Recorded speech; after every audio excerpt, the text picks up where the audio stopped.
La réponse va être aussi simple. Je l'ai rencontré parce que mon papa, qui était un féru de Pyrénées, d'abord à titre scientifique et ensuite à titre amoureux, je dirais, euh, possédait dans sa bibliothèque un ouvrage de Ramon de Carbonnière. Et quiconque va plus ou moins dans les Pyrénées, au moins dans les Pyrénées centrales, tombe toujours sur une rue Ramon de Carbonnière.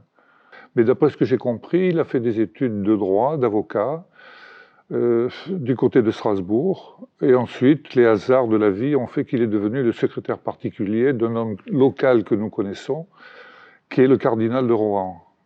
Voilà. Et le cardinal de Rohan s'est fait prendre les doigts dans le pot de confiture de l'affaire du collier, et donc a fui Paris et a été se réfugier à Barèges dans les Hautes-Pyrénées, parce qu'à Barèges, il y avait un établissement thermal, et il a fait croire qu'il allait prendre les eaux. Et donc Ramon de Carbonnière l'accompagnait, lui n'avait absolument pas besoin de prendre les eaux, et donc il a trouvé le paysage assez magnifique, et il s'est mis donc à parcourir les Pyrénées centrales de long en large. Et dans ces parcours, il a découvert un certain nombre de choses. D'abord, ce qu'on appelle la tectonique des plaques, ce qui fait il n'a pas vraiment expliqué, parce que d'autres le savaient avant lui, mais il a répandu l'idée selon laquelle, si l'on trouvait des coquillages au niveau de la brèche de Roland, c'était parce que l'Espagne avait poussé au niveau de Biarritz, et que les rochers qu'on trouve à Biarritz étaient montés jusqu'à 2700 mètres ou 400 mètres d'altitude, et c'est pour ça qu'on en trouvait là-bas. Et donc Ramon de Carbonnière, en tant que scientifique, parce qu'il avait un certificat d'herboriste et de géologue, je crois aussi, il faisait des communications à l'Académie des sciences, et une de ces communications ont été recueillies par écrit et ont sorti un certain nombre de volumes et des sons, et c'est donc grâce à ces volumes-là, qui étaient dans la bibliothèque de mon papa, que j'ai connu Ramon de Carbonnière. Ma réponse est un peu longue.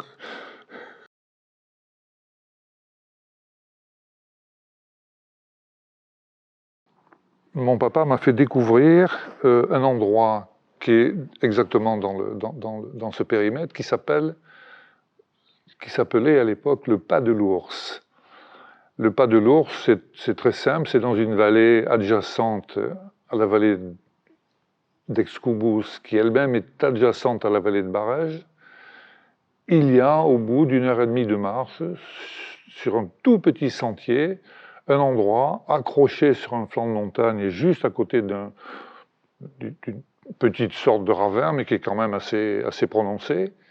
Il y a sur le sol, il y avait une dalle en granit sur laquelle on voyait très nettement l'empreinte du sabot d'un berger et l'empreinte de la patte d'un ours. Et cette affaire-là m'a aussi enchanté au moins autant que m'ont enchanté les dessins. Et à partir de ce moment-là, tous les ans, on revenait au Pas de l'Ours. Bien. Et puis la montagne s'est arrêtée, j'ai grandi, je ne suis plus du tout allé à la montagne. Et un jour, je me suis vraiment décidé à y aller. J'y étais, et là, je n'ai plus jamais retrouvé le rocher, la dalle sur laquelle était inscrite le Pas de l'Ours. Et en m'intéressant auprès des gens que j'avais connus à l'époque, le masseur, le cordonnier, un hôtelier, le patron d'un bistrot, personne n'avait jamais entendu parler du Pas de l'Ours. Et donc je me suis dit que j'avais inventé cette histoire.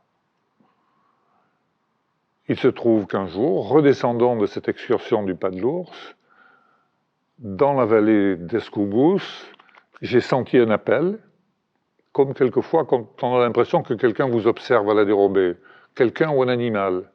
Et là, je me suis un peu plus intéressé à ce qui était en train de se passer, et j'ai vu, il n'y avait rien. Il y avait simplement un rocher pyramidal qui était sur une prairie, à 2 mètres du chemin, du sentier sur lequel j'étais. Et là, dans ma mémoire m'a remis au réel la trace du rocher qui avait été dessiné par Ramon et que j'avais vu quand j'étais enfant et que j'avais perdu parce que ça ne m'intéressait plus. Et tout d'un coup, le voilà dans la nature qui réapparaît à moi. Et donc j'ai compris que quelque chose de plus intéressant finalement que la recherche du Pas de l'Ours disparu allait me fournir l'occasion d'un vrai travail.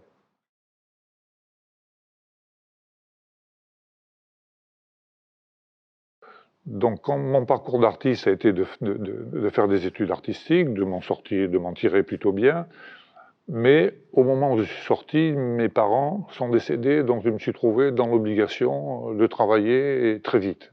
Il fallait absolument que j'ai une profession. Donc j'ai passé un concours qui a fait que j'étais nommé chef décorateur pour ce qui s'appelait à l'époque l'ORTF, FR3, où je suis resté 10 ans, en faisant des travaux très intéressants, surtout.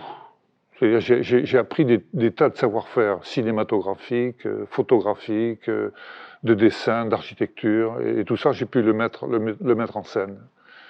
Mais j'avais quand même, derrière moi, quand même une voix intérieure qui me disait que mon devenir n'était pas là. Et puis, comme ça se passe aujourd'hui dans beaucoup de situations, il y a eu de gros changements au sein de l'ORTF, les sociétés sont nées, la 1, la 2, la 3, etc. Et donc j'ai connu une période de chômage. Et je me suis mis à peindre des choses un peu bizarres, qui étaient plutôt des choses critiques. Et à l'époque, il y avait un mode d'expression qui était la figuration narrative et la figuration critique. Et je me suis emparé de ça, et j'ai commencé à peindre avec un grand souci de ce qu'on appelle le métier, sur les poncifs de l'art. Et en faire une série de 25 peintures. Ça a duré 4 ou 5 ans. La première série de 12 a été exposée à l'entrepôt d'Aîné à l'époque où la semaine Sigma avait été très florissante et très écoutée. Et j'ai eu une notoriété, une reconnaissance, disons, qui m'a permis d'avoir accès à des musées, à des centres d'art. Mon travail a été demandé. Et puis cette série s'étant achevée, j'ai eu envie de faire autre chose. Et là, je me suis mis à faire ce que Reynaud appelait des psycho-objets. C'est-à-dire des glissements sémantiques sur l'image des mots. Là, c'est une période qui a duré 3 ou 4 ans. Mais j'avais toujours l'impression d'être dans une réponse à des faits qui étaient extérieurs et que ce n'était pas quelque chose que je portais en moi et que je pouvais dire. Et donc pendant un assez long moment, j'ai cessé toute apparition. Je dirais même toute intention d'apparition publique, ou d'apparition simplement. C'est un peu ce que Jean-Yves Jouanet appelle les artistes sans œuvre. Et tout d'un coup, quand je me suis trouvé face à ce rocher, dans cet après-midi de retour un peu harassé, parce que fatigant, faire 8 heures de marche en retour, tout d'un coup on voit ça. Et là on se sent quand même pris de quelque chose d'intérieur, d'une richesse, d'un truc. On se dit, là je ne vais répondre à aucune commande extérieure, je vais prendre la commande auprès de mon propre désir. C'est une phrase que j'aime beaucoup qui est de Roland Barthes, à propos de ce qu'il disait à ses étudiants. Prenez la commande auprès de votre propre désir.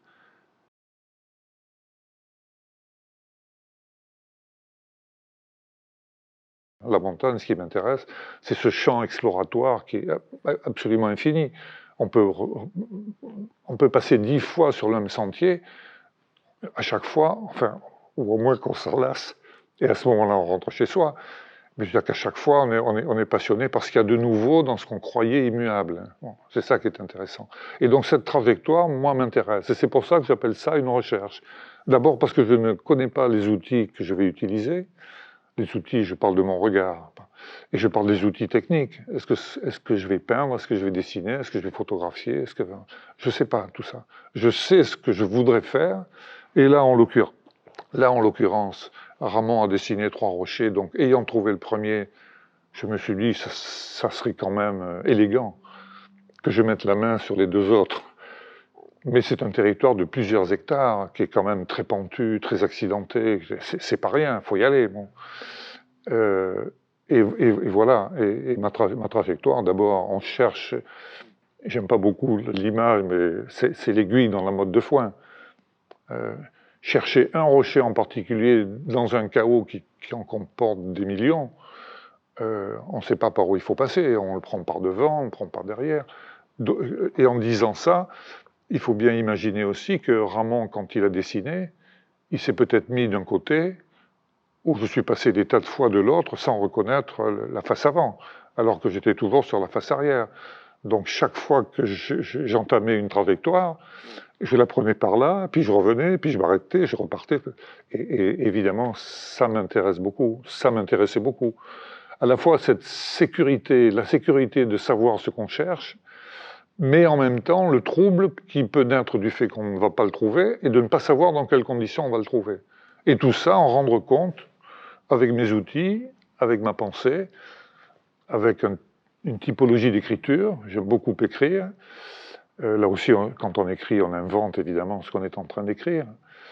Et puis les outils, quelle typologie de dessin? Un dessin comme celui de Ramon, un dessin beaucoup plus lâché qui n'a plus rien à voir, quelque chose de métaphorique, une grande précision photoréaliste.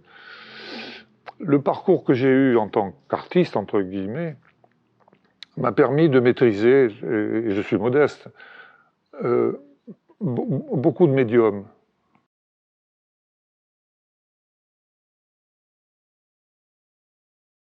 Quand il est décédé, on a trouvé un livre qui s'appelle « Comment j'ai écrit certains de mes livres » et qui explique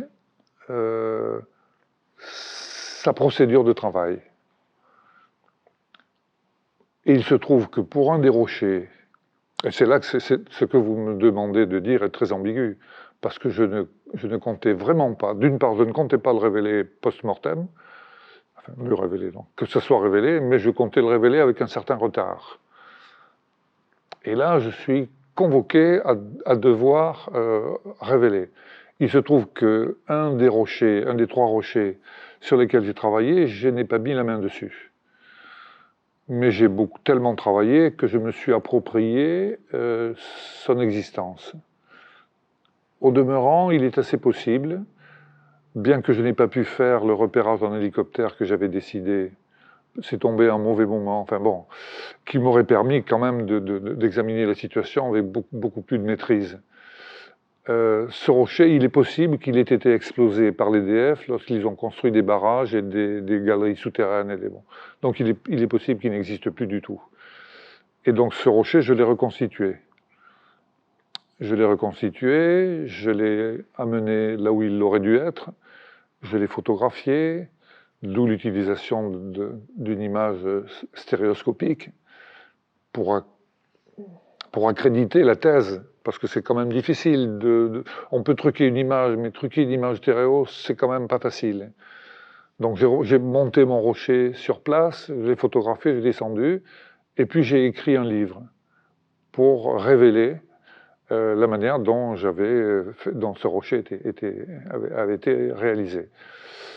Et c'est ce livre que nous trouvons c'est ce livre qui vous a permis, Claire Jacquet, à intituler l'exposition « Comment j'ai trouvé certains de mes rochers » à l'initiative de Roussel, « Comment j'ai écrit certains de mes livres ». Voilà. Et j'ai produit un ouvrage qui raconte sur une quarantaine, une cinquantaine de pages quand même, ma découverte du rocher.